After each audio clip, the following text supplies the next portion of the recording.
Halo Sobat Dunia Seribu Besar, semoga Sobat selalu diberi kesehatan, panjang umur, dan rizki yang melimpah, amin.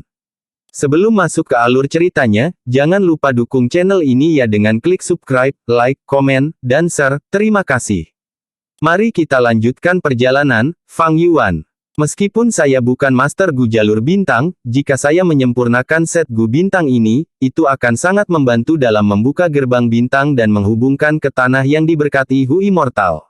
Fang Yuan tidak bisa menahan perasaan sedikit kegembiraan di hatinya. Dia telah berinvestasi besar-besaran sebelumnya untuk memelihara sekumpulan kunang-kunang cahaya bintang Gu di tanah yang diberkati Hu Immortalnya. Dia juga mendapatkan banyak ikan gelembung udara untuk meningkatkan pertumbuhan kunang-kunang cahaya bintang Gu. Namun meski begitu, pengeluaran kunang-kunang cahaya bintang Gu lebih besar daripada produksinya.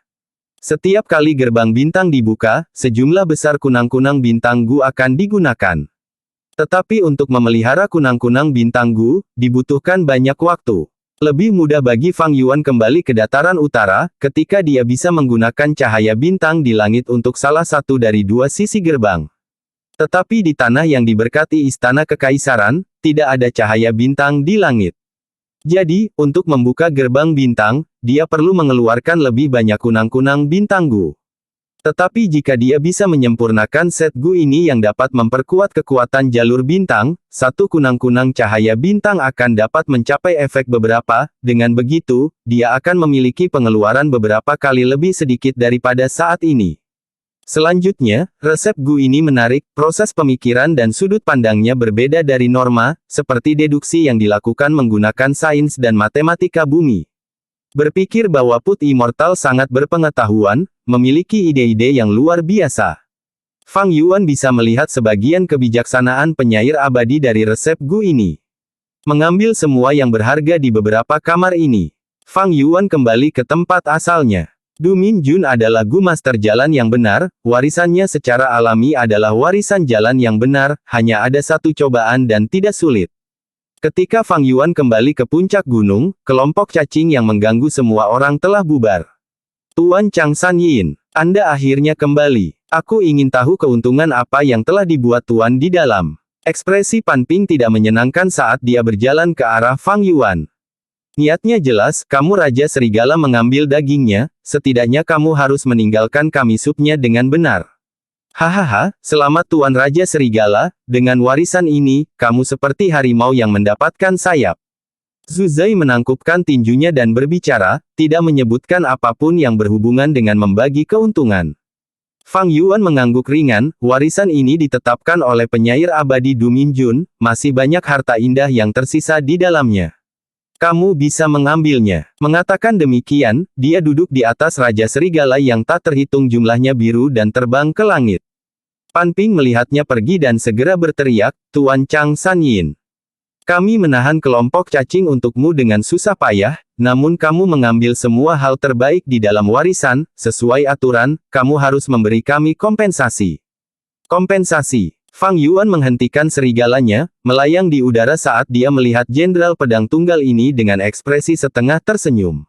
Kompensasi apa yang kamu inginkan? Fang Yuan bertanya. Pan Ping tanpa ekspresi meminta, kami belum dapat menentukan kompensasi apa yang harus didapatkan. Mengapa Tuan tidak menunjukkan kepada kami warisan yang Anda peroleh, sehingga kami dapat mengevaluasinya? Hehehe. Fang Yuan tertawa, menatap Pan Ping dengan ramai, lihat kompensasi ini, apakah kamu senang dengan itu? Mengatakan demikian, dia mau, dan kelompok serigala biru mengepung Pan Ping dari tanah dan langit dengan erat. Ekspresi Pan Ping berubah, dia memegang pedangnya saat dia berteriak, Tuan Raja Serigala, apa yang kamu lakukan? Fang Yuan duduk di punggung serigala, menatap Jenderal Pedang Tunggal, tertawa. Melolong, kelompok serigala biru bergerak dan menyerang Pan Ping. Ekspresi Pan Ping berubah menjadi keterkejutan saat dia memblokir kiri dan kanan, melepaskan semua gerakannya.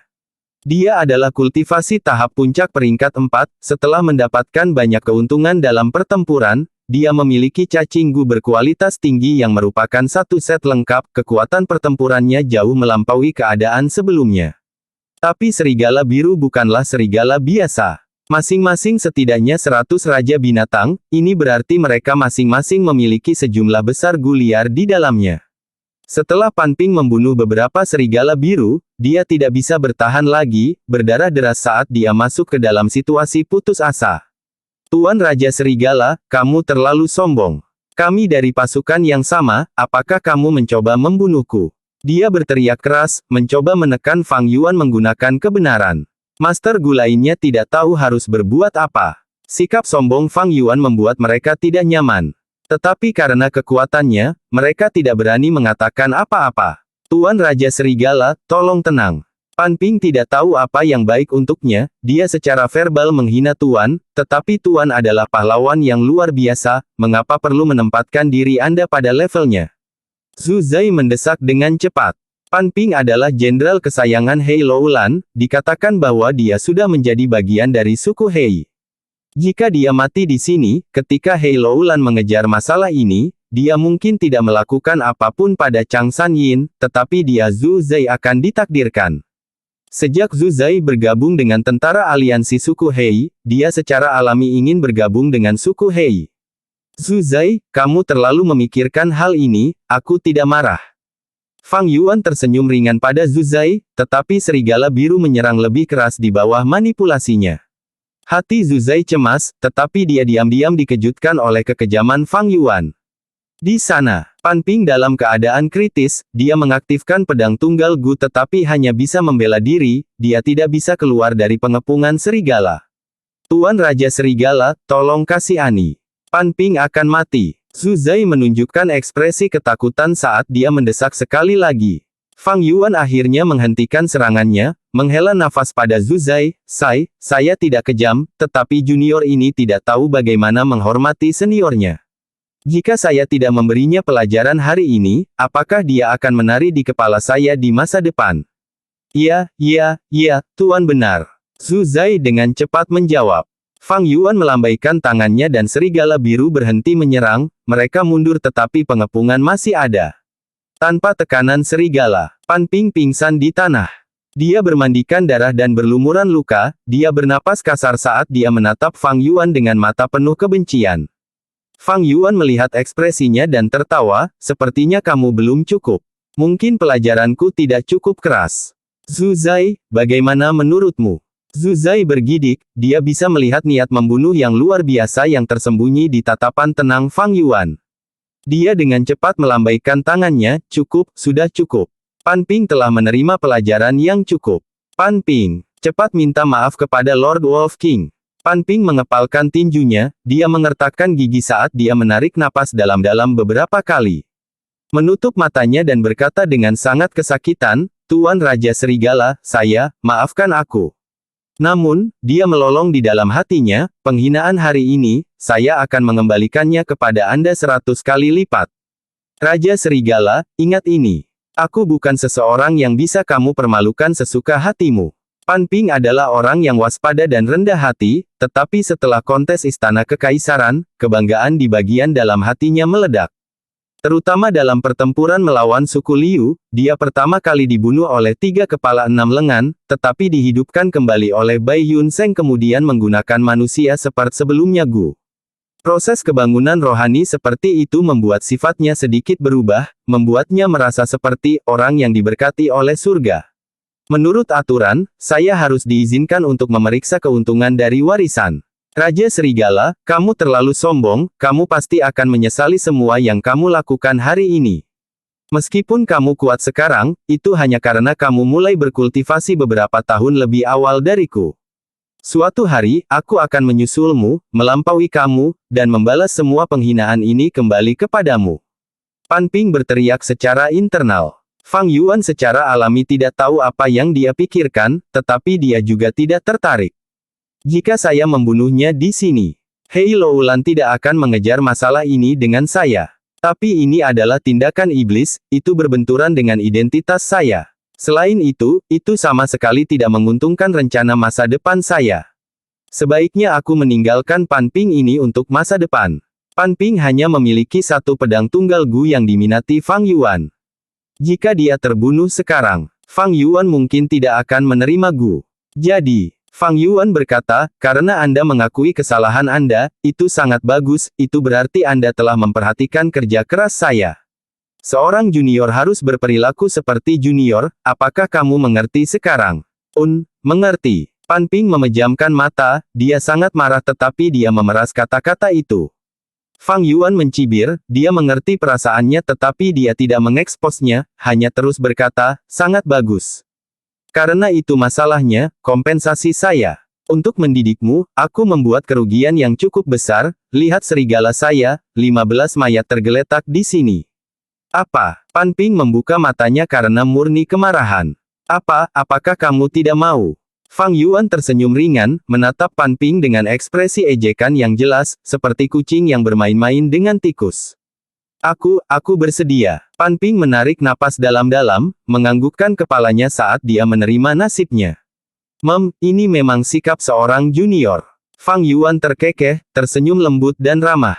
Tapi dalam pandangan semua orang, dia terlihat sangat menakutkan. Itu semua berkat Tuhan. Zhu Zai tersenyum di samping.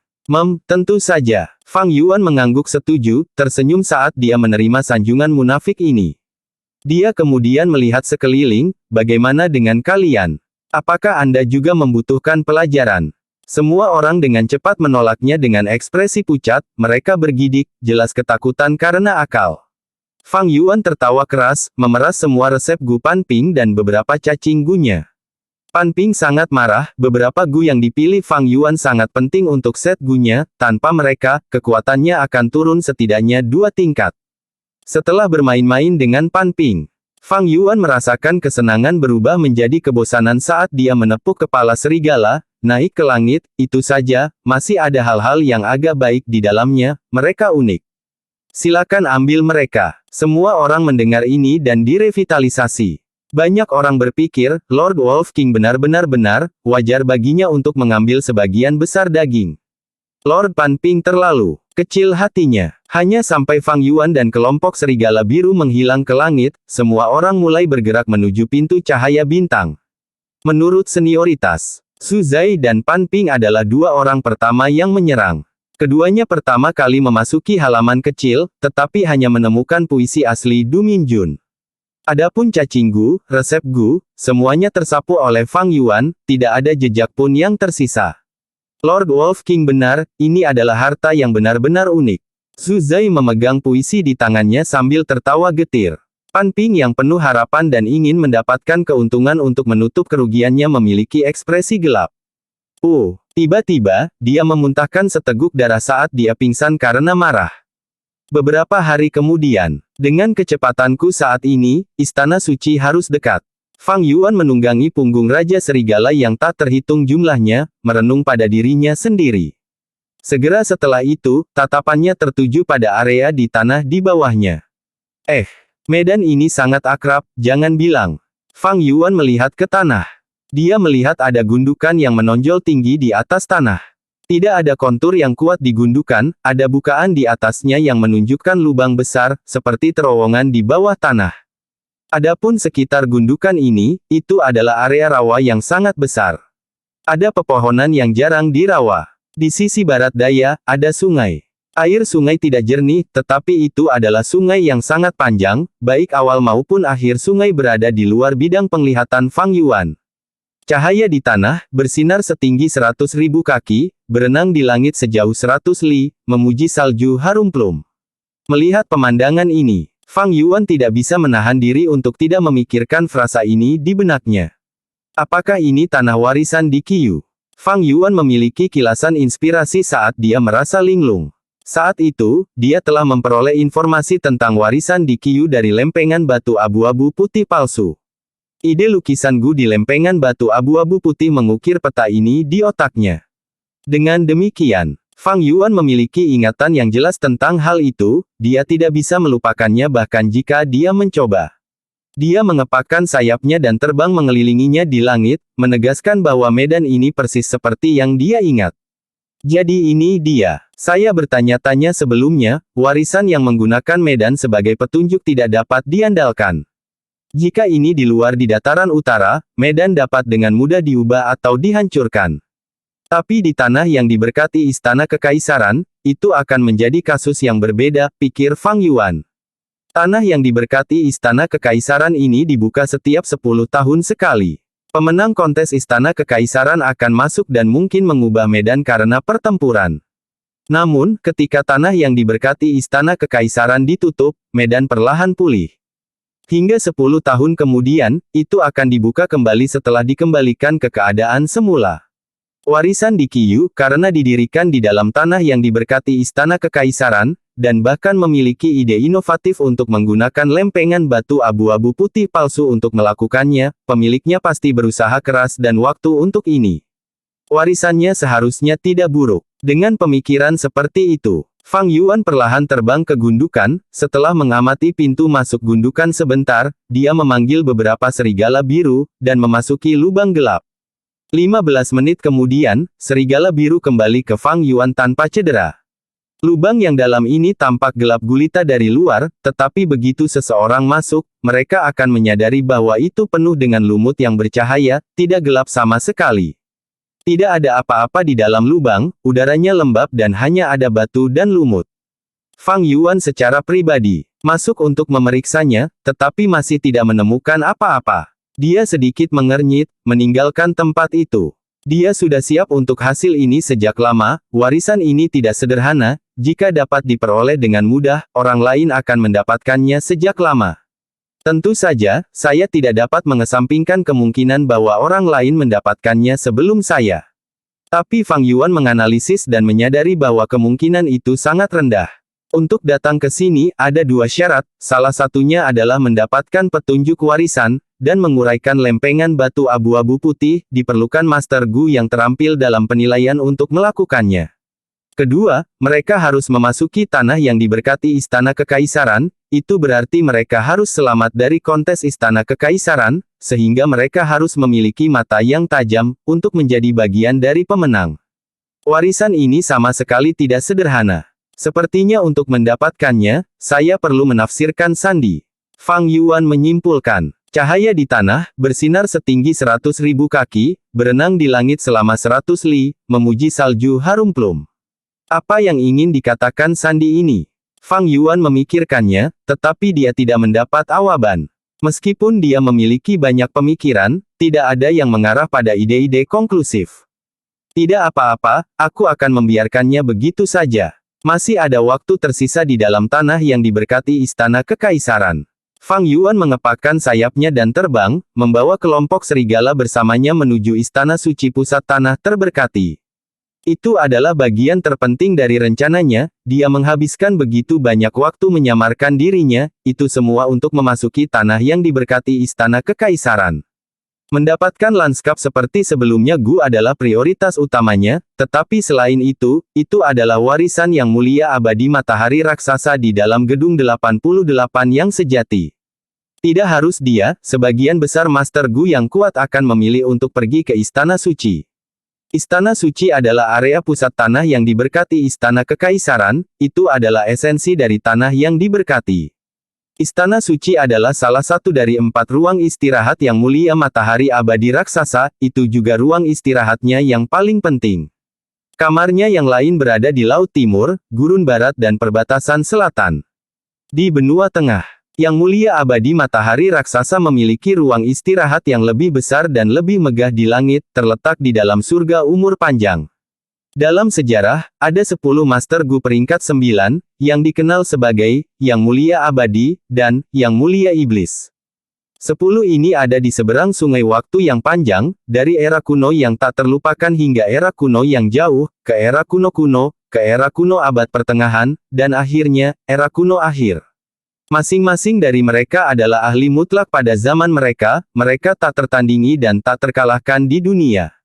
Pada saat yang sama, mereka masing-masing memiliki spesialisasi dan kemampuan unik, mereka semua sangat berbeda. Yang Mulia Iblis jiwa spektral yang haus darah. Yang Mulia Iblis teratai merah yang misterius. Yang Mulia Abadi konstelasi bintang yang berpengetahuan. Yang Mulia Abadi bumi surga yang damai. Demikian pula, Giant Sun Immortal Venerable juga merupakan orang yang penuh dengan legenda dan cerita luar biasa. Dia adalah Gu Master Jalan Iblis yang lahir dari dataran utara. Dia selalu beruntung dalam hidupnya, memiliki banyak acara bagus. Dia tidak hanya bisa menghindari bahaya, dia bahkan bisa mengubahnya menjadi berkah.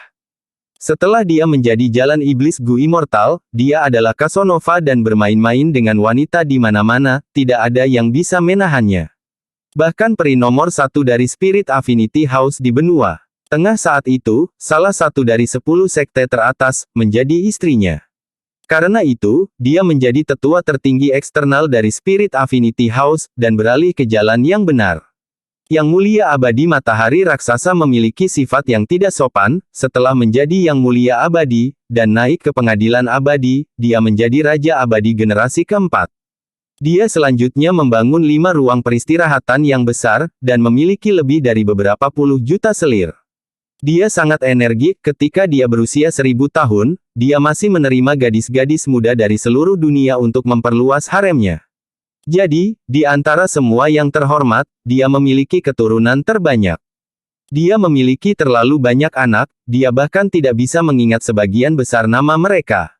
Anak-anak ini tersebar di 5 wilayah.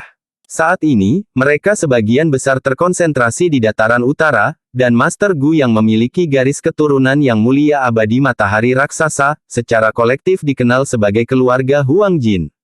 Wanita seperti pakaian sementara saudara laki-laki seperti tangan dan kaki kita. Monarki turun-temurun. Kecantikan adalah mahar alami seorang wanita. Saya berharap saya bisa menikahi setiap wanita di dunia. Semua ini adalah slogannya. Meskipun waktu mengalir tanpa ampun, dan era berubah, dia masih meninggalkan bukti yang mempesona dari keberadaannya yang mulia dalam sejarah. Terutama di dataran utara, keluarga Huang Jin menguasai hampir seluruh wilayah. Yang Mulia Abadi Matahari Raksasa masih memengaruhi setiap generasi sejauh ini. Istana Suci, Aula Kontrol Pusat. Malam, cahaya cemerlang keperakan menyinari wajah Hei Loulan. Dia mengangkat kepalanya saat dia melihat plakat di Aula Kontrol Pusat. Tubuhnya yang seperti beruang raksasa berdiri tegak di bawah cahaya perak. Sebagai pemimpin aliansi, dengan garis keturunan Huang Jin mengalir di dalam dirinya, begitu dia memasuki tanah yang diberkati Istana Kekaisaran, dia akan secara otomatis tiba di Istana Suci. Plakat di Aula Kontrol Pusat ini sangat besar. Panjangnya 60 meter, lebar 25 meter, dan ada 2 kata besar di atasnya, monarki keturunan. Cahaya keemasan yang menyinarinya jelas dan menyilaukan. Aula Kontrol Pusat besar dan megah, seperti rumah raksasa. Di bawah plakat ini, bahkan tubuh gemuk Hei Loulan tampak kecil. Monarki turun-temurun ya. Dia melihat dengan ekspresi yang rumit, ada rasa sakit dan kebencian, kekaguman, kemarahan, dan penyendirian. Tuhan. Pria licik Sun Sihan datang, memanggil pelan. Ada apa? Hei Loulan berbalik, ekspresinya telah benar-benar disegel, dia kembali ke sikap arogan, kasar, dan mudah tersinggung. Pria licik tidak merasakan sesuatu yang salah saat dia mengeluarkan surat dari sakunya, melaporkan, ini adalah surat Jenderal Pedang Tunggal Pan Ping. Dia mengatakan dalam surat itu bahwa Raja Serigala Chang San Yin melahap warisan sendirian, memerasnya di depan umum dan melakukan tindakan yang sangat keji.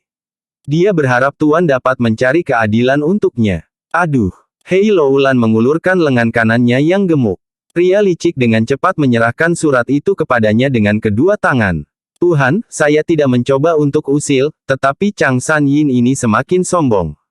Dia benar-benar menggertak dan mempermalukan rekan aliansinya sendiri. Lord Pan Ping terlalu baik hati, dia memikirkan hubungan lama dan ingin berbagi warisan dengan Chang San Yin. Tapi hasilnya adalah dia diperlakukan seperti ini. Raja Serigala Chang San Yin memang memiliki jasa yang besar, tetapi ini tidak berarti dia bisa bertindak seperti yang dia inginkan. Kalau tidak, jika semua orang seperti dia, bukankah kita akan benar-benar kacau? Pria licik dengan hati-hati memilih kata-katanya saat Hei Loulan membaca surat. Itu. Hei Loulan mendengus, mengulurkan tangannya, serahkan. Ah, Tuan maksudmu. Pria licik terkejut. Ini hanya sisi cerita Pan Ping. Su Zai seharusnya mengirim surat juga. Hei Loulan memiliki tatapan tajam. Pria yang licik dengan cepat tertawa, Tuan benar-benar bijaksana dan perkasa, saya benar-benar kagum. Hei Loulan mengambil surat kedua dan menyapu isinya, dia tanpa ekspresi dan Sun Sihan tidak bisa membaca niatnya sama sekali. Surat ini hanyalah Zuzai yang mencari pujian atas tindakannya, dikombinasikan dengan surat pertama. Hei Loulan mengerti apa yang telah terjadi. Dia meremas dengan tangannya dan kedua huruf itu terkorosi menjadi ketiadaan oleh cahaya gelap. Setelah Pan Ping dan yang lainnya tiba, pergilah ke kamp pasokan dan beri mereka kompensasi. Hei Loulan menginstruksikan. Ya, Tuan. Pria yang licik membungkuk tetapi setelah beberapa saat, dia mengangkat kepalanya dengan bingung karena Hei Loulan tidak berbicara lebih lanjut, bukankah kita menghukum Raja Serigala Chang San Yin itu? Menghukum? Lelucon apa? Hei Loulan tertawa, mengapa saya perlu menghukumnya? Jika itu saya akan melakukan hal yang sama. Kecuali aku tidak akan melakukannya dengan cara yang jelek. Sun Sihan marah, mendesak Tuhan, pendapat saya berbeda. Raja Serigala Chang San Yin ini sangat menghargai dirinya sendiri dan tidak dapat dijinakkan, kita tidak bisa mentolerir tindakannya. Meskipun dia memiliki pencapaian besar, tanpa suku tuan yang mendanai dia, apakah dia akan memiliki kelompok serigala yang begitu besar? Dia adalah pahlawan dataran utara, dia memiliki reputasi yang bagus. Jika tuan tidak menghukumnya, dia hanya akan menjadi lebih sombong. Faktanya, dia bahkan mungkin menggulingkanmu dan pada akhirnya, semua orang akan tahu nama Chang San Yin, tetapi bukan nama tuan. Hahaha, Tuhan, mengapa engkau tertawa? Sihan, kamu terlalu memikirkannya. Setelah ini terjadi, reputasi apa yang masih dimiliki Chang San Yin? Menindas yang lemah karena dia kuat, dengan rakus mengambil warisan untuk dirinya sendiri, itu akan merusak reputasinya. Selain itu, dia tidak memiliki garis keturunan Huang Jin, tanpa token tamu, dia tidak dapat memasuki gedung yang sejati. Setelah berhenti sejenak, Hei Loulan melanjutkan, dari masalah ini, kita dapat melihat bahwa Chang San Yin hanyalah manusia. Dia memiliki keinginan, dan keserakahan, yang membuat segalanya mudah. Selain itu, saya memiliki suku Chang dan suku Ge di tangan saya sekarang. Dia sudah peringkat 5 tahap puncak, seorang jenius seperti dia pasti ingin maju lebih jauh. Tapi saya hanya akan mengungkapkan kepadanya metode untuk mencapai alam Gu Immortal setelah dia bergabung dengan suku Hei. Aku tahu kamu membenci Chang San Yin, tapi nanti, aku masih membutuhkannya saat menantang gedung yang sejati. Jangan ganggu saya di masa depan dengan hal-hal kecil seperti itu. Apakah kamu mengerti? Iya Tuan. Pria yang licik menundukkan kepalanya, suaranya sedikit bergetar. Kamu bisa pergi. Bawahan ini pergi. Sun Sihan membawa kekecewaannya bersamanya saat dia meninggalkan aula kontrol pusat. Angin bertiup melewati telinga. Di langit keemasan, sinar cemerlang bersinar. Kelompok serigala biru bergerak di langit, saat Fang Yuan mengendarai Raja Serigala Biru, membiarkan angin meniup rambutnya ke belakang. Tatapannya serius, dia merenung secara internal. Hari-hari ini, dia telah mencoba menguraikan kutipan dari warisan di Qiyu, tetapi dia tidak membuat kemajuan. Sebuah istana yang mulia secara bertahap muncul dalam penglihatannya, muncul dari cakrawala yang polos. Merasakan hal ini, Fang Yuan menoleh ke atas saat dia menyapu pikiran yang tersebar di benaknya. Jejak kelegaan melintas di wajahnya. Istana suci, dia akhirnya ada di sana. Saat Fang Yuan semakin dekat, istana besar itu perlahan menunjukkan fitur penuhnya. Itu memiliki 8 tingkat, masing-masing tingginya sekitar 2 km. Tingkat pertama, yang merupakan tingkat bawah, memiliki luas permukaan terbesar. Tingkat kedua berada di atas tingkat pertama, dan seterusnya. Setiap level memiliki dinding di sekelilingnya, membentuk tabung berongga. Dinding seputih salju setebal 9 meter, dindingnya disatukan tanpa celah. Di dinding, ada menara warna pelangi pada interval yang ditentukan. Setiap menara memiliki warna yang berbeda, masing-masing merah, oranye, kuning, hijau, biru, biru. Setelah banyak level ditumpuk bersama, seluruh istana suci tampak seperti gunung tinggi. Saat Fang Yuan semakin dekat, seolah-olah istana suci itu bangkit dari tanah, melesat dan menembus langit. Megah dan spektakuler, istana suci. Bahkan dengan kedalaman pengetahuan Fang Yuan, dia terengah-engah kagum ketika dia melihat ini. Benda apa yang terbang di langit satu? Raja Serigala telah tiba. Sama seperti yang dikatakan informasi, itu seharusnya kelompok Serigala Biru. Kedatangan Fang Yuan menarik perhatian para Master Gu di dalam Istana Suci. Pada titik ini, ada hampir 10.000 orang di Istana Suci. Orang-orang ini beruntung, setelah memasuki tanah yang diberkati, mereka mendarat di dekat Istana Suci. Dengan demikian, mereka lebih awal dari Fang Yuan. Hei Loulan sudah memberikan instruksi, sehingga Master Gu yang ditugaskan untuk menyambutnya dengan cepat bereaksi. Ketika Fang Yuan mendarat, sudah ada orang yang berdiri di gerbang besar di tingkat pertama. Saat Raja Serigala Fang Yuan menyentuh tanah, pengawal Gu Master datang untuk menyambutnya, Tuan Raja Serigala. Anda telah tiba. Merupakan kehormatan bagi saya untuk membawa Anda ke kota. Tempat tinggal Anda berada di lantai 8, kami telah menyiapkan kamar untuk Anda. Jangan terburu-buru, bawa aku berkeliling dulu. Fang Yuan berkata dengan ringan, turun dari serigala biru. Sebagai bentuk penghormatan kepada Yang Mulia Abadi Matahari Raksasa, Gu Master tidak diizinkan mengendarai kuda mereka di dalam Istana Suci, mereka hanya bisa berjalan. Seperti yang Anda inginkan Tuan, ini adalah kehormatan saya. Fang Yuan mengikuti pengawal Gu ke Istana Suci. Di dalam Istana Suci, ada sejumlah besar paviliun dan teras, istana dan halaman. Melihat dari luar, tepi atap melengkung di luar, berwarna perak dan emas, terlihat megah dan megah. Semua jenis bangunan saling berhubungan. Di beberapa tempat, ada banyak ruang kosong dan bangunan sangat besar. Di beberapa tempat, jalan setapak saling bersilangan dan aula ada di mana-mana, sehingga mudah tersesat. Adapun interior aula paviliun, baik itu pilar atau penyangga utama, diukir dengan banyak gambar dan dekorasi yang indah, memancarkan aura kemakmuran. Tuhan, ini istana hiburan, leluhur mulia Matahari Raksasa akan mengadakan festival musik akbar di istana ini setiap hari ketika dia tinggal di sini. Menurut sejarah, selama setiap festival, akan ada sejumlah besar selir yang berjuang untuk mempersembahkan tarian mereka, untuk mendapatkan perhatian leluhur Matahari Raksasa. Tuhan, ini adalah aula submusim semi, memiliki pemandian air panas terbesar di dataran utara. Leluhur Matahari Raksasa akan datang ke sini setiap minggu dengan 1000 selir, untuk berendam di air dan bersenang-senang. Ini adalah halaman aroma terapung, leluhur Matahari Raksasa pernah memindahkan, kolam anggur, dan, hutan daging, yang legendaris ke sini. Setiap pagi, hutan daging akan menghasilkan segala macam buah daging yang lezat. Pada malam hari, kolam anggur akan menghasilkan banyak anggur harum. Pengawal Gu Master memperkenalkan setiap area yang mereka kunjungi, dia sangat fasih. Fang Yuan berjalan dengan santai, melihat sekeliling, dia menganggapnya sangat menarik. Di tingkat keempat Istana Suci, Gu Master pengawal membawa Fang Yuan ke istana utama. Tuhan, ini adalah salah satu dari 8 istana utama Istana Suci, Istana Gambar. Leluhur Giant Sun sangat berbakat, dia sangat terampil menggambar keindahan. Semua gambar di dalam istana ini dilakukan olehnya sendiri. Tolong datang ke sini. Pengawal Gu Master membuka pintu samping istana, mengundang Fang Yuan masuk. 8 istana utama Istana Suci memiliki pintu utama, tetapi hanya Yang Mulia Abadi Matahari Raksasa yang dapat menggunakannya. Meskipun dia sudah mati, aturan ini diturunkan, dan keturunannya mengikuti aturan ini sebagai bentuk rasa hormat dan penghormatan terhadap Yang Mulia Abadi Matahari Raksasa. Begitu mereka memasuki istana, dinding besar gambar memenuhi penglihatan Fang Yuan.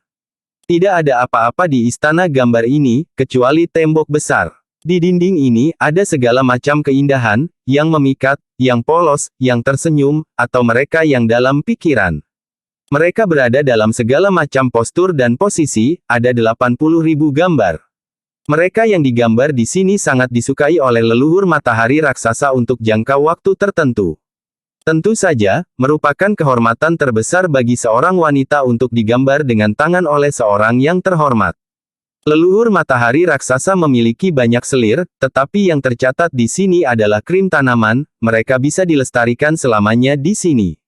Master pengawal Gu berkata dengan ekspresi kagum. Fang Yuan tidak berbicara, dia hanya melihat dan berpikir dalam hati, saya tidak akan memanggil ini selamanya.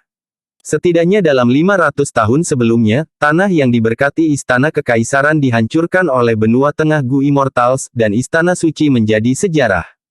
Nahus keabadian sejati adalah sesuatu yang bahkan tidak bisa dicapai oleh seseorang sekuat Yang Mulia Abadi.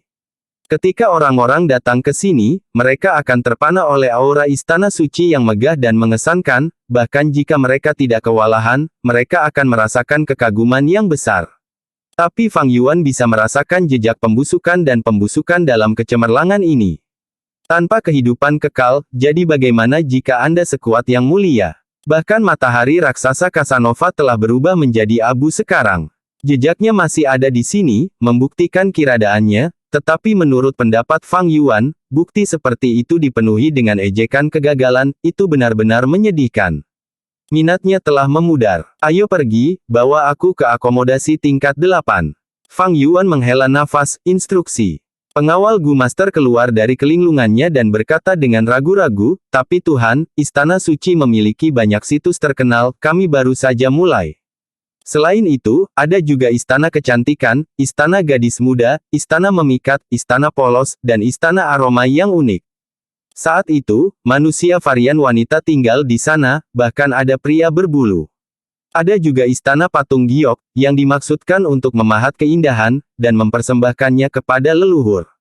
Pengawal Gu Master cemas, semua tempat yang dia sebutkan ini tidak dapat diakses dengan statusnya.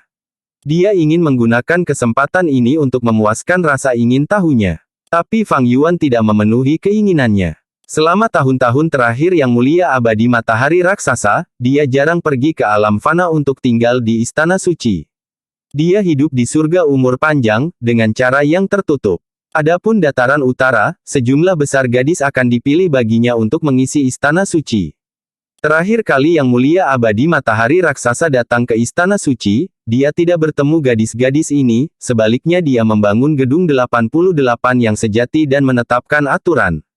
Untuk kontes Istana Kekaisaran, sebelum menghilang dari dunia ini sepenuhnya. Istana Suci dengan demikian memudar dari sejarah dan wanita-wanita cantik namun menyedihkan itu menjadi burung pipit yang terperangkap di dalam kandang. Meskipun tanah yang diberkati Istana Kekaisaran sangat besar, tidak memiliki kebebasan, itu adalah penjara meskipun tempatnya besar. Akhirnya, mereka tinggal di sana dengan patuh dan menghabiskan umur mereka. Mereka tidak bisa melarikan diri, dan tidak ada yang punya nyali untuk menyelamatkan mereka juga. Di bawah cahaya mulia dan mulia yang mulia matahari abadi raksasa, wanita yang tak terhitung jumlahnya terkubur dalam rasa sakit, dendam, dan kesedihan. Di mata Fang Yuan, Istana Suci tidak memiliki nilai tinggi. Itu hanyalah warisan yang mulia abadi matahari raksasa, tidak ada Master Gu yang berani mendirikan warisan mereka di sini. Adapun sumber daya berharga yang dia tinggalkan, mereka telah diambil oleh generasi Master Gu sebelumnya. Bahkan benua tengah Gu Immortals yang datang kemudian tidak dapat menemukan sesuatu yang berharga. Satu-satunya hal yang berharga di Istana Suci, juga seluruh tanah yang diberkati Istana Kekaisaran, tidak, lebih tepatnya, hal paling berharga di dataran utara. Itu di puncak tingkat ke-8, 88 gedung yang sejati. Seperti yang disarankan Yang Mulia Abadi Matahari Raksasa, rumah Gu yang dibuat oleh leluhur rambut panjang secara pribadi. Peringkat 8 Gu Abadi. Tapi sekarang bukan waktunya. Di puncak tingkat ke-8, itu adalah kekosongan total. Hanya ketika badai salju 10 tahun melanda. Gedung 88 yang sejati muncul. Pada hari-hari berikutnya, Fang Yuan hidup dalam pengasingan, berkultivasi sambil menunggu gedung yang sejati dibuka. Kelompok serigala biru dirawat oleh orang lain, dia tidak perlu repot-repot dengannya. Selama periode ini, Hei Loulan mengirim orang untuk mengundangnya, dan mengungkapkan niat untuk merekrutnya. Untuk bergabung dengan suku Hei, dan menjadi tetua eksternal. Terhadap saran ini, Fang Yuan mengatakan dia perlu mempertimbangkannya. Meskipun dia menunjukkan ekspresi terharu, dia pasti akan menolak ini di hati ini. Kulit manusia Gu bisa menyamarkannya sebagai Raja Serigala, tetapi itu adalah Gu Fana, penyelidikan Gu Abadi bisa mengeksposnya. Perekrutan tetua eksternal adalah trik umum yang digunakan oleh pasukan super dataran utara. Dengan cara ini, jalur iblis Gu Immortals bisa menjadi benar, dan itu akan sangat membantu suku Huang Jin dalam mengelola dataran utara. Adapun insiden di puncak Xingjiu, Hei Loulan tidak menyebutkan sepatah kata pun tentang itu. Namun, ada desas-desus yang berkembang bahwa Raja Serigala sangat sombong, menggambarkan tindakannya di puncak Xingjiu sebagai keji dan jahat, menggunakan kekuatannya untuk menekan yang lemah, deskripsinya sangat bias tetapi terdengar sangat meyakinkan. Fang Yuan tertawa dalam hatinya, seseorang jelas mencoba merusak reputasinya di belakang layar. Kemungkinan besar Pan Ping atau Sun Shihan yang memiliki motif untuk melakukan ini, atau bahkan Hei Loulan. Tapi bagaimana jika reputasi saya menjadi asam? Saat itu, Yang Mulia Abadi Matahari Raksasa memiliki reputasi yang buruk, dia adalah Master Gu Iblis yang bermain-main dengan wanita di seluruh wilayah. Tapi sekarang, dia adalah Yang Mulia Abadi yang dihormati. Ketika dia memperluas haremnya, berapa banyak kehidupan dan kebahagiaan wanita yang dihancurkan olehnya. Tapi sekarang, tidak ada yang secara terbuka menuduhnya melakukan apapun. Di dunia ini, kekuatan adalah segalanya. Di bumi, seseorang harus memperhatikan rumor, mudah untuk menghancurkan kehidupan seseorang dengan beberapa kebohongan jahat. Tapi itu karena mereka semua manusia, hukum dunia berbeda. Individu tidak dapat melampaui kekuatan masyarakat. Tapi di sini, itu berbeda. Itulah salah satu alasan mengapa Fang Yuan mencintai dunia ini. Setengah bulan kemudian, ada riak seperti air di langit keemasan. Seluruh tanah mulai bergetar. Entah dari mana, ada angin saat cahaya menusuk bersinar di puncak istana suci. Cahaya berlangsung selama 45 menit, saat secara bertahap menyebar. Sebuah menara muncul di daerah yang sebelumnya tandus. 88 gedung yang sejati.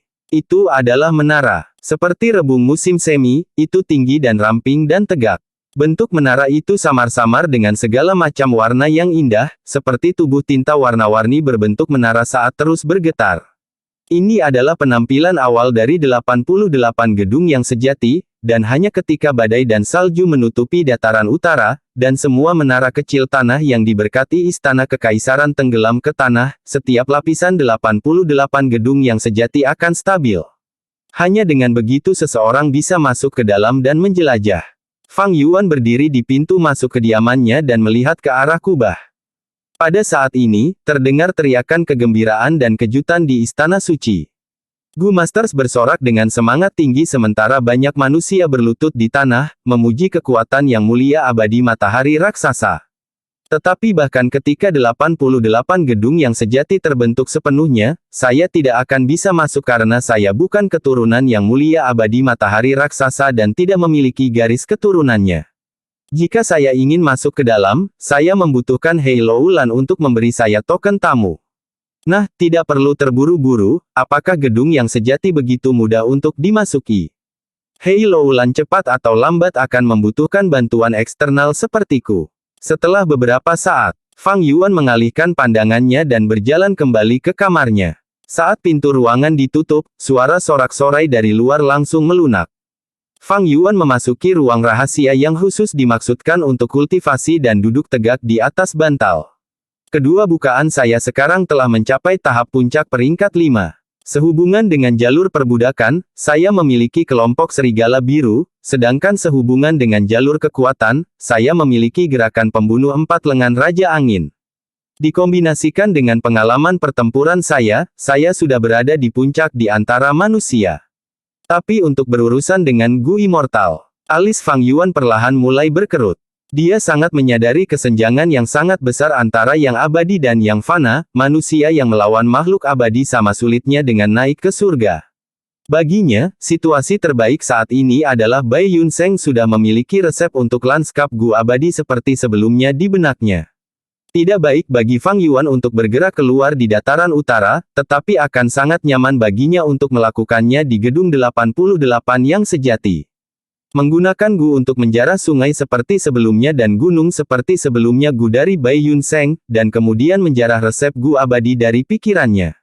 Dengan kondisi yang begitu luas, Fang Yuan bisa melompat keluar dari papan catur dan langsung membunuh Bai Yun Seng yang belum menjadi abadi, dan kemudian menggunakan kesempatan penyempurnaan ketiga untuk meminta roh tanah Langya untuk menyempurnakan lanskap seperti sebelumnya Gu. Namun, kemungkinan Bai Yun Seng, seorang manusia, memiliki resep immortal Gu dari landscape as before hampir tidak ada. Selain itu, menurut rumor samar di kehidupan sebelumnya, ketika Bai Yun Seng menjadi Gu abadi, langit dan bumi bereaksi dan tanda Dao saling menarik, membuat dua Gu peringkat 5 secara spontan bergabung bersama untuk membentuk peringkat 6 lanskap Gu abadi seperti sebelumnya. Fang Yuan memiliki sifat yang bijaksana, dan tidak akan pernah menaruh semua harapannya pada masa depan yang tidak jelas. Jika situasinya berantakan, maka saya harus berurusan dengan Gu Immortal Bai Yun Seng. Saat itu, saya hanya bisa mengandalkan diri saya sendiri. Kelompok Serigala Biru dan Raja Angin Empat Lengan jelas tidak akan cukup. Kekuatan Fang Yuan sudah mencapai puncaknya di antara manusia. Meskipun kultivasi jalur perbudakan dan kekuatan memiliki masalah terbesar yang belum terselesaikan, dia masih termasuk di antara kelas pertama ahli peringkat 5. Jika dibandingkan dengan perbatasan selatan, dia berada di level yang sama dengan pemimpin klan jenius klan Sang Yan Fei dan pemimpin klan Wu Permaisuri Wu Ji. Menggunakan pengalaman kehidupan masa lalunya, keuntungan kelahiran kembali dan mengambil serangkaian risiko, berjuang di pintu kematian beberapa kali. Fang Yuan mencapai pertumbuhan yang begitu cepat sehingga akan mengejutkan dunia. Namun meski begitu, di depan Gu Immortal, bahkan jika itu adalah Gu Immortal yang baru maju, kekuatan ini tidak cukup. Untuk menyelesaikan masalah besar ini, hanya ada sekitar 3 cara. Pertama adalah mencari 88 gedung yang sejati untuk cacing Gu terkuat atau metode unik. Kedua adalah diam-diam membuat pengaturan melawan Bai Yun Seng sebanyak mungkin sehingga akan ada persiapan yang cukup ketika saya harus benar-benar bergerak. Ketiga adalah menyelesaikan masalah perbudakan dan kultivasi ganda kekuatan dan meningkatkan kekuatan pertempuran saya lebih jauh.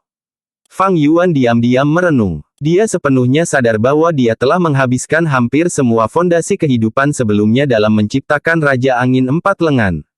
Bagaimanapun, dia telah mengkhususkan diri dalam jalur darah di kehidupan sebelumnya dan hanya mencoba-coba jalur perbudakan dan kekuatan. Apa yang disebut plot dan jebakan melawan Gu Immortals terlalu rendah untuk disebutkan dan tidak dapat diandalkan. Fang Yuan telah maju menjadi Gu Immortal di kehidupan sebelumnya, sehingga dia tahu ketika manusia berubah menjadi Gu Immortal, dari ujung kepala sampai ujung kaki mereka, di dalam keluar, mereka akan melalui baptisan, dan bahkan penampilan mereka akan berubah. Satu-satunya hal yang benar-benar bisa dia harapkan adalah 88 gedung yang sejati. Hari-hari berlalu, cahaya keemasan dan cahaya perak di langit terus beralih satu sama lain. 88 gedung yang sejati masih terbentuk secara bertahap, rona matahari terbenam berangsur-angsur naik dan menutupi sebagian besar istana suci dalam cahayanya. Angin sejuk bertiup angin melalui tanah yang diberkati istana kekaisaran dengan kicauan burung dan aroma bunga memenuhi udara. Tetapi di dunia luar di dataran utara, salju terus turun selama lebih dari sebulan. Badai salju menyebar ke dataran utara dengan kekuatan penuh dengan angin dingin dan salju yang mengerikan. Baik langit maupun tanah adalah pemandangan putih, dan kabut menutupi penglihatan seseorang. Pohon-pohon sudah mulai mati dan membeku menjadi pilar es. Gundukan dan bukit ditutupi dengan lapisan salju tebal dan tumpukan besar juga terbentuk di lembah. Kelompok binatang buas mati dalam jumlah besar, dan bahkan gulma dengan kekuatan hidup yang kuat juga membeku menjadi es.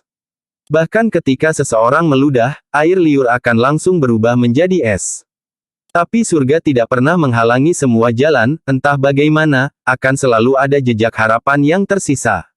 Di setiap wilayah dataran utara, ada sisa-sisa suku. Beberapa kecil dan beberapa besar, dan mengandalkan tempat-tempat yang menguntungkan secara geografis seperti lembah kolam yang hangat, mereka mampu menahan angin dan salju dan bertahan hidup dalam badai salju. Suku pria yang menempati lembah Hongyan adalah salah satunya. Aula urusan. Para tetua dibagi menjadi 2 baris dengan pemimpin suku Men duduk tinggi di kursi utama. Tetua eksternal peringkat 3 Siwu berlutut di tanah, Tuan pemimpin suku, saya maju untuk memohon pengampunan. Oh, apa salahmu? Mentu bertanya sambil tersenyum tipis. Melapor kepada pemimpin suku Tuan, saya bertugas menjaga pegas roh D tetapi tiba-tiba membeku dan mengering kemarin, sekarang hancur. Siwu menjawab dengan hormat. Hehehe, tidak masalah. Mentu dengan ringan melambaikan tangannya, faktanya, dia sudah mengetahui berita ini. Penatua Siwu, berdirilah, ini adalah bencana 10 tahun sekarang, ada kemungkinan setiap musim semi roh tiba-tiba membeku dan mengering. Ini bukan salahmu. Kebaikan pemimpin suku Tuan tidak mengenal batas, saya malu. Siwu tergerak hingga menangis dan menghela nafas dalam hati. Nama keluarganya adalah Si dan setengah orang asing dari suku Men.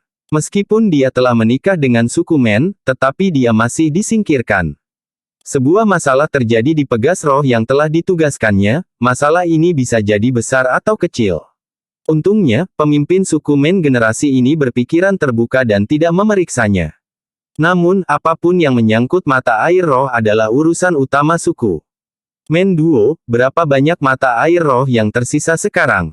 Alis Mentu sedikit berkerut saat dia bertanya. Men Duo adalah putra ketiga Mentu, kurus dan kecil dalam fisik tetapi cerdik dan licik, dan telah membantu Mentu dalam menangani urusan internal suku sampai sekarang. Dia segera menjawab, Tuan Ayah, lembah Hongyan sekarang masih memiliki 7 mata air roh bertanda A, B, C, E, F, G dan H. Di antara mereka, mata air roh G dan H sudah hampir mengering dan hanya akan bertahan kurang dari sebulan. Baiklah, Mentu mengangguk. Artinya, sebulan kemudian, kita hanya akan memiliki 5 mata air roh. Para tetua, bagaimana menurut Anda? Tuan pemimpin suku, hal ini sangat sulit untuk ditangani. Ini adalah bencana alam, hampir tidak mungkin bagi manusia untuk membalikkan situasi, sebaiknya kita menebang batu purba yang diberikan kepada Gu Master. 8 mata air roh lembah Hongyan terakumulasi dengan pahit selama 10 tahun ini oleh suku kami. Situasi suku kami tahun ini jauh lebih baik dari sebelumnya.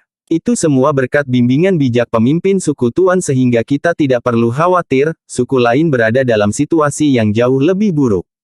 Bahkan jika semua mata air roh mengering, itu tidak akan menjadi masalah. Tunggu sampai bencana salju 10 tahun ini berlalu, dan pada saat itu, mata air roh baru akan muncul satu demi satu, ketika keberuntungan muncul setelah penderitaan yang luar biasa. Para penatua mengungkapkan pikiran mereka satu demi satu. Mentu dengan tenang mendengarkan mereka dan mengangguk, mata air roh sangat penting untuk kultivasi Gu Master dan tidak dapat diabaikan. Sulit bagi kultivasi Master Gu untuk berkembang tanpa batu purba. Badai salju baru saja dimulai, monster salju akan segera mulai berkeliaran. Pertahanan utama lembah Hongyan masih akan mengandalkan Gu Masters. Dia berhenti sebelum bergumam, mari kita lakukan seperti ini, keluarkan satu telur musim semi Gu dari gudang suku dan tanam. Mata air roh baru ini akan diberi judul D. Tuan pemimpin suku, telur musim semi Gu adalah Gu peringkat 5. Seorang tetua keberatan dengan sakit hati. Mentu mengangkat alisnya, jadi bagaimana jika itu adalah Gu peringkat 5? Anda semua tahu bahwa hanya dengan persediaan batu purba mata air roh. Gu Master suku kita dapat maju terus-menerus. Mereka kemudian dapat mempertahankan kekuatan mereka dan mempersiapkan diri saat melawan monster salju. Selama tidak ada kerugian besar dari Master Gu kita, suku kita dapat mempertahankan kekuatannya. Dan ketika badai salju berlalu dan musim semi mekar, inilah saatnya bagi suku kita untuk mewujudkan ambisi kita. Wujudkan ambisi kami. Mata para tetua berbinar mendengar kata-kata ini. Mentu telah mengerahkan semua upayanya untuk mengembangkan suku dan di bawah kepemimpinannya, suku Men terus berkembang dan menelan banyak suku kecil selama bertahun-tahun ini. Sekarang, suku Men menduduki lembah Hongyan, sudah bisa dikatakan sebagai penguasa suatu wilayah. Namun dari kata-katanya, semua orang bisa mendengar pemimpin suku Men ini masih ingin maju lebih jauh. Suku Men saat ini masih belum bisa memuaskan ambisinya. Tetua yang keberatan dengan cepat meminta maaf, Tuan pemimpin suku bijaksana dan tegas, saya bersedia menyerahkan hidup saya atas perintah pemimpin suku. Kami bersedia memberikan hidup kami untuk pemimpin suku. Segera setelah itu, para tetua lainnya berbicara bersama. Memiliki semua orang bersama saya, kita dapat mencari supremasi. Mentu tertawa keras, lalu ekspresinya terkonsentrasi dan dia memerintahkan. Penatua Siwu akan bertanggung jawab atas mata air roh baru D. Semua orang yang hadir menatap Siwu dengan iri. Merawat mata air roh adalah pekerjaan yang menguntungkan. Siwu benar-benar tersentuh kali ini, matanya memerah saat dia berkata, saya beruntung memiliki kepercayaan pemimpin suku, saya pasti akan melakukan yang terbaik untuk membalas suku. Diskusi berlanjut beberapa saat lagi sebelum semua orang bubar. Siwu tidak pergi, malah mengikuti Men Duo ke gudang suku dan mengambil telur musim semi Gu. Ini telur musim semi Gu. Siwu memegang Gu di tangannya dan menatapnya dengan aneh, nadanya bergetar. Ekspresinya dengan cepat berkonsentrasi dan dia kemudian membungkuk ke arah Men Duo, Tuan muda ketiga, tolong beri saya terang tentang cara mengaktifkan Gu ini. Menduo tersenyum saat melihat Siwu beradaptasi dengan keadaan, aku tidak berani memberimu nasihat. Gu telur musim semi ini adalah Gu peringkat 5 dan memiliki permintaan yang sangat tinggi pada esensi purba, bahkan Gu Master tahap menengah peringkat 5 tidak dapat mengaktifkannya dalam satu percobaan. Penatua Siwu, Anda memiliki kultivasi peringkat 3, dan karena itu Anda perlu menggunakan Gu yang bertahan lama dan Gu yang berkelanjutan untuk mengaktifkannya. Tetapi dengan cara ini, waktu tercepat yang Anda butuhkan untuk menanam musim semi roh mendekati sebulan. Penatua, kamu tidak perlu khawatir, aku akan membantumu di samping selama ini. Saya sangat berterima kasih kepada Tuan Muda ketiga. Siwu segera mengucapkan terima kasih. Lokasi untuk membuat pegas roh telah diputuskan. Siwu membawa telur musim semi Gu dan pergi dengan Menduo. Setelah melakukan persiapan, dia mulai menggunakan esensi purbanya dan mengirimkannya ke Gu yang tahan lama dan terus Gu, sebelum menyuntikkannya ke telur musim semi Gu. Telur musim semi Gu melayang di udara, menyerap esensi purba saat bergerak ke atas dan ke bawah perlahan. Selama 18 hari berikutnya, Siwu tidur 3 jam sehari, bergegas untuk makan dan menyelesaikan ekskresinya. Meskipun sulit, efeknya terlihat. Saat dia terus menyuntikkan esensi purba, telur musim semi Gu bersinar dengan cahaya yang cemerlang. Hari-hari ini, Menduo datang untuk memeriksa lagi, dan setelah melihat ini, dia sangat gembira, kami hampir sampai. Sudah ada retakan ringan pada telur musim semi Gu, begitu pecah, kita akan berhasil. Itu sulit bagi Penatua Siwu. Tidak sama sekali, tidak sama sekali. Siwu menyempurnakan Gu sambil menjawab dengan rendah hati. Dia kelelahan secara mental, tubuhnya semakin kurus. Dengan kultivasinya, mengaktifkan Gu peringkat 5. Secara paksa sangat melelahkan. Tetapi jika dia berhasil, itu akan menjadi layanan besar bagi suku. Menduo melanjutkan, selama pertemuan tetua ini, Tuan Ayah secara khusus menyebutkannya. Kerja keras Tuan Siwu terbukti di mata semua orang, jika Anda memiliki permintaan, kami akan mencoba memuaskannya. Siwu sangat berterima kasih, saya malu, dengan perhatian pemimpin suku Tuan, bagaimana saya bisa berlebihan dan meminta lebih banyak. Tapi saya punya pertanyaan. Aduh, silakan bicara. Tuan Muda Menduo, saya merasa lembah Hongyan semakin dingin akhir-akhir ini. Vegetasi dan binatang buas di sekitarnya telah mati membeku. Ekspresi Menduo berubah jelek. Lembah Hongyan memang menghadapi masalah. Itu telah disebutkan selama beberapa pertemuan suku terakhir. Hasilnya adalah, magma bawah tanah yang mendukung lembah Hongyan telah berkurang karena alasan yang tidak diketahui. Ini berbeda dari catatan sejarah. Dalam pertemuan sebelumnya, pemimpin suku Mentu menjadi marah, ingin semua orang memikirkan solusi. Pada saat yang sama, mereka harus menyembunyikan masalah ini untuk mencegah moral mereka tenggelam. Penatua Siwu berada pada saat penting untuk memurnikan mata air roh, saya seharusnya tidak memberitahunya kabar buruk ini, atau pikirannya akan goyah dan merusak masalah penting ini. Berpikir begitu, Menduo berbohong dan meyakinkan Siwu.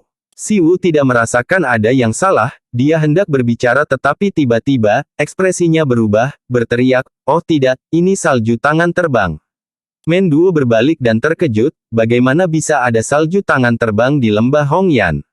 Hanya untuk melihat bahwa di langit, angin kencang bertiup saat kepingan salju seukuran telapak tangan yang membawa aura Gu peringkat 5 turun perlahan. Oh tidak, cepat datang dan lindungi telur musim semi Gu. Menduo berteriak, memanggil Gu Master di dekatnya.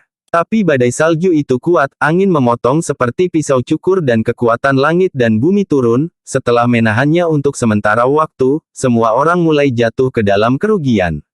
Monster salju. Monster salju telah muncul. Masalah datang berpasangan, badai salju berkumpul dan terbentuk menjadi monster salju setinggi 6 meter. Pertahanan Gu Masters mudah dipatahkan. Di langit, sejumlah besar salju tangan terbang berkumpul menjadi telapak tangan besar.